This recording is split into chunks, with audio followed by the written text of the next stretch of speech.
Hey guys, well, apparently I do get to do one more unboxing here in the trailer. We close on the house in three, three business days, 3 or 4 business days. So anyway, this is another Grail knife, just like my Chevis, which is right here.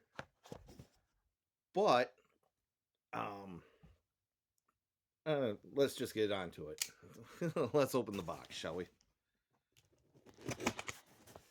Just realized I was bobbling the head. What am I? Indian? No offense to any Indian people out there.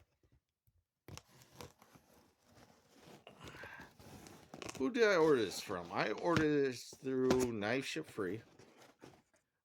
Uh, ordered quite a few bigger knives through them. I ordered a lot more of my high end knives through them, which this is no exception. Like I said, I only had enough money to buy 2 really good knives. I could have bought a bunch of cheap knives, but had enough money to buy 2 really expensive knives. Oh, jeez, come on, get. Okay, that can sit. I can put that right there. Okay. Save the box. Since we're moving, I'll be able to put it right back in the box. All right.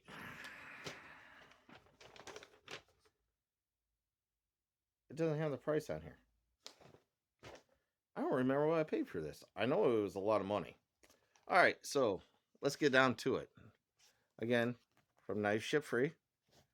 Put a little sticker to go on the lunch pail, right? Ta-da! And so you can see it's Desert Ironwood with the red liners. It is the Gunfighter. Ugh, open! Paper. Oh, that is cool. There's the knife. Uh, Another sticker. A card, Lon Humphrey. Forge Face Group book. Thank you. And it has his email. Cool. Meat and potatoes. That is a beautiful sheath. Okay, yeah. I'm going to set that right there.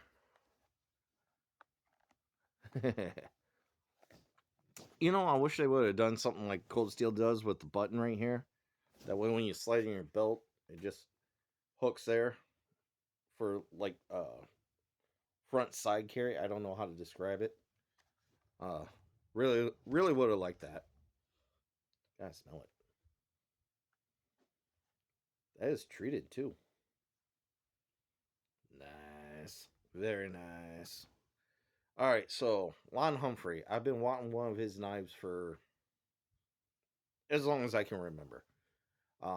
Here lately, I've been really focused on rather than just buying a bunch of knives, been focused more or less on knives that I've been wanting for a long time. And let's face it, it takes time to save up. Um, you guys know I'm blue collar, hardworking SOB. I'm a welder. We're buying the house, the whole 9 yards. So this year I've been strapped. But, well, 2023 I've been strapped the whole time. But, so being able to save up, if I'm going to save, I'm going to save for the things I want. Um, Rather than just, oh, that looks cool and buy it and then try it out and whatever. So I'm going to talk to the missus about getting ready to sell some of my knives, stuff like that, make room. Anyway, Lon Humphrey. I've been wanting one of his knives for a really long time. I looked at the Gunfighter, which is what I purchased, um, and several other ones, like even the smaller ones, like the Minutemen. But for some reason, I fell in love with this knife shape. Oh God, that is a tank. Well oiled. is sharp. I don't even think I need to do a paper test on that. Back is a false edge right here. See? No, I'm kidding. I'm kidding. That's a false edge. Um, I love my bowies, however you want to pronounce it. I know everyone has their own thing. I love kukris. They are between bowies and kukris. They're my two favorite large knives. Um, I like a kukri more for survival. This thing, oh man, mirror polish on everything all the way around. Oh, with the ironwood scales with red liners. Still got a little bit of buffing compound in there. I don't know if my camera will pick it up. Right in there, there's a little bit of buffing compound from putting that mirror polish on there. That is beautiful. I'm trying to remember the carbon steel. 52-100. I think. I think that's right. Because I know he used to do them on 1095 and then he bumped it up to. Does this say? Lon Humphrey knives, gunfighter buoy, forge. Yep, 52-100. Steel. Ironwood, red liners. It just doesn't give. I wish I could tell you what I paid for it. I do not remember. Oh yeah, put a little lanyard on the back with the way that swoops. That's very smooth. But yeah, definitely do some chopping, choke up. Yeah, choke all the way up. Nice big finger choil right here. Uh, I just say be careful when you're using that. I mean, if you're choking up there doing some fine stuff, that's fine. Your notches and stuff like that. But if you're using a buoy for buoy purposes, uh, definitely wouldn't choke up. Keep your finger back behind there. That's actually kind of pointy. I mean, it's rounded, but that's actually kind of pointy. I love the way the ironwood comes right up to it. That's beautiful. Coca-Cola? Yeah, Coca-Cola glass. I want to say this thing's every bit of a quarter of an inch thick. So if you break this, you're doing something incredibly stupid. Tip starts to taper right about here. So you got about 2.5 inches of continuous taper, right to that tip. Phenomenal job keeping the lines all straight, even. Now this side comes back a little further than this side, but it's a forged knife.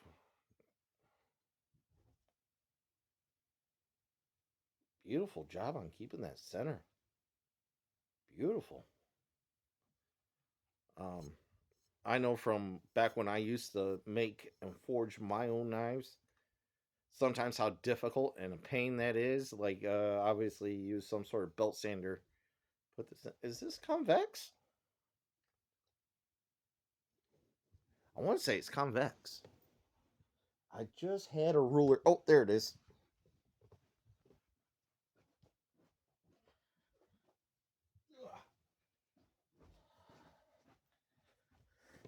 Trying to see if something's flat or convex. You gotta have a straight rule. All right, let's see here.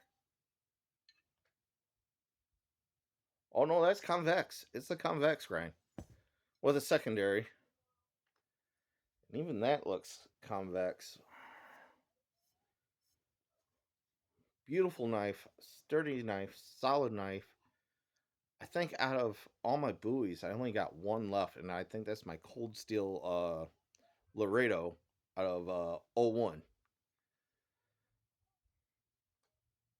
Yeah. Well, I still have my original oh, what is it? Down Under Outback, the Crocodile Dundee knife by Down Under Knives. Still have that one, but the ebony's cracked right before the pommel. So that's why I don't use that one anymore.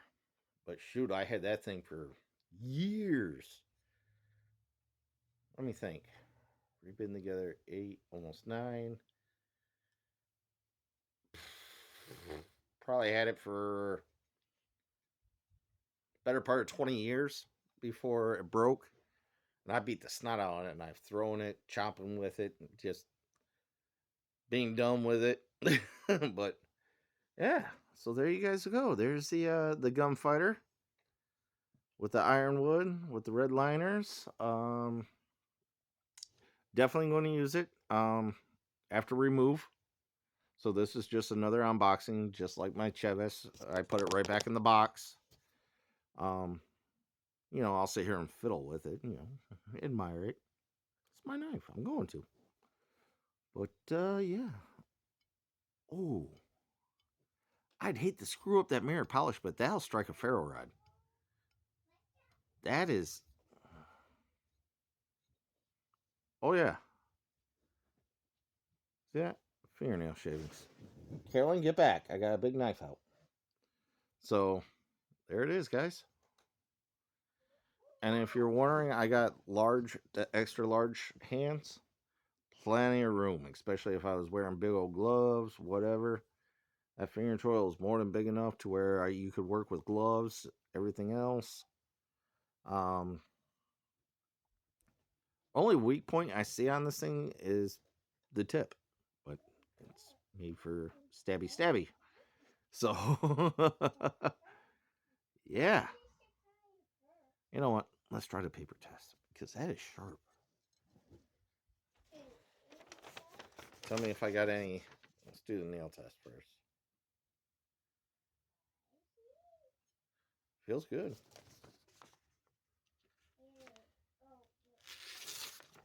Ooh, it could be a little sharper. Never mind. I just hit it at the wrong angle. So there you go. I'd probably would touch that edge up just a hair. Maybe some strapping. Oh man, I cannot talk today. But there you guys go. A Lon Humphrey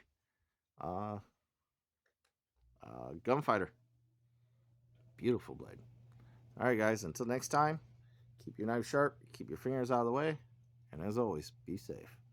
Next time I see you, I'll actually be able to use knives in front of you. Amazing, right? All right, guys. Later.